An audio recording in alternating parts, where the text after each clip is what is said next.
question that I have, one of the most important things for blacks and small businesses is the economic opportunity to take care of our family and our communities. One of the issues that we notice in the state is that most of the contracts are bundled together. What can we do to unbundle those particular contracts so that you don't see a $50 million, $100 million, $200 million contract?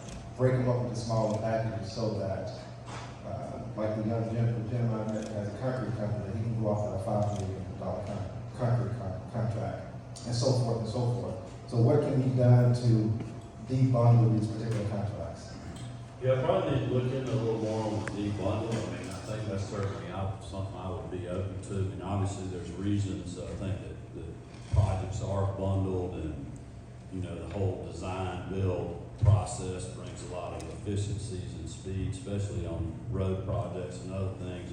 But that's really what we've been working on with the Department of Administrative Services over the last several years, is trying to figure out how we get more people involved in bidding on those projects, and whether it would make sense to debundle, if you will. Obviously that could create more work on our side, but also give more people opportunities. So I would be very open to that.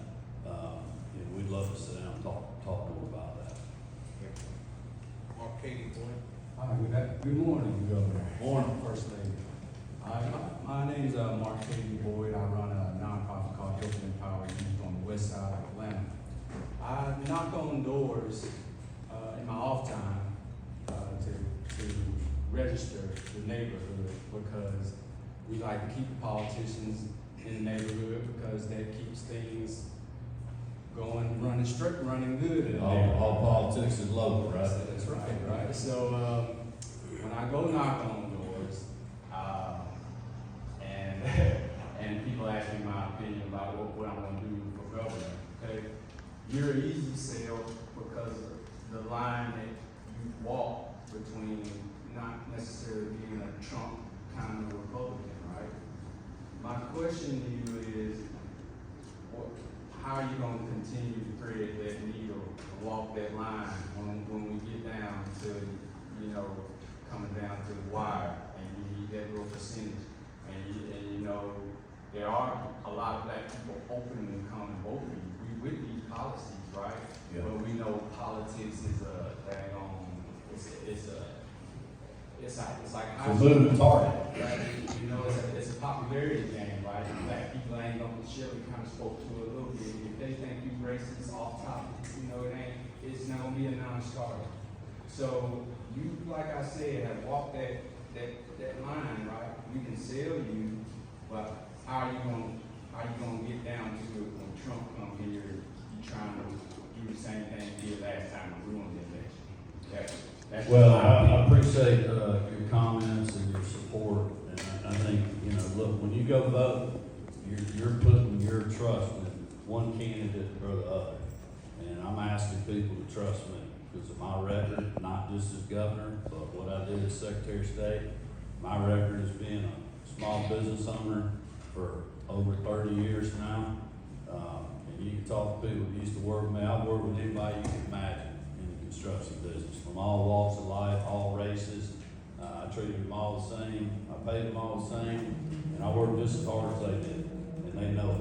And that's why we always had good subs and had good projects, and you know, that's just my commitment to people, that I'm going to continue to do that. I mean, I can't imagine getting any more pressure than I've already gotten in the last 3.5 years.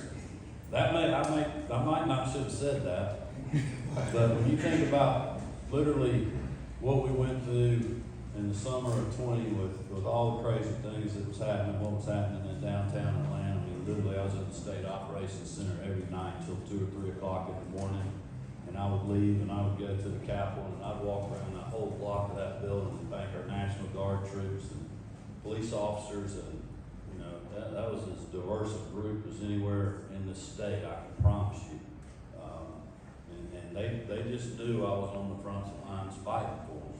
And I think Georgians know that too. I mean, look, people ask me, you know, they've asked me about Trump a lot, they've asked me about, you know, other candidates and everything. I'm just like, look, I'm your governor. You You know, I made the promise to you. I didn't make the promise to anybody else. You know, I made the promise to you. I put my hand on the Bible and took the oath where I promised to protect and defend the laws of this state and the Constitution, the laws of the Constitution of the United States, and that's what I've worked hard to do. That's my commitment to continue to do that. And I'm gonna have to trust people that they would believe me. I mean, after 3.5 years, especially after what they've been told about me during the 2018, I think people have seen it with their own eyes. I think the reason I'm doing well with a lot of non-traditional Republican voters is because they know I've stood up and fought for them when literally the spotlight was on me, like nobody else in the country. And that's not anything I ever thought I'd have to deal with, but that's part of it. You know, you get in, you have to deal with tough situations, and you know, tough times. I believe you need tough leaders, and you know, sometimes you get in those situations and you see a lot of politicians that are like, I'm just gonna blow the wind on this one and live to fight another day. And I believe that's what Stacey Abrams and a lot of other people were doing back during the pandemic. But you know, I didn't blow those winds. I stuck with our people that I was listening to.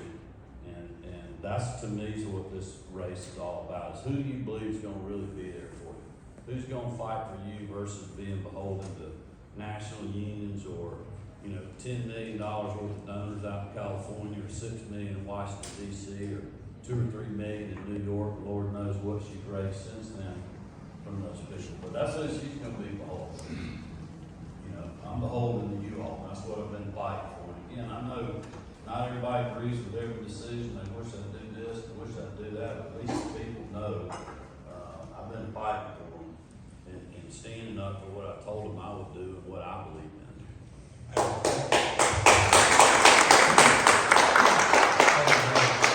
want to say something. I'm sorry I said I editorialized once, but I'm going to do it again. Yesterday you mentioned about you were at an HBCU with urban radio stations, many of them my friends, all urban stations, Brian Cameron, Frank Speed, Young Jock, everybody, Morris Baxter, they even had CLK there. I didn't mean to say it like that.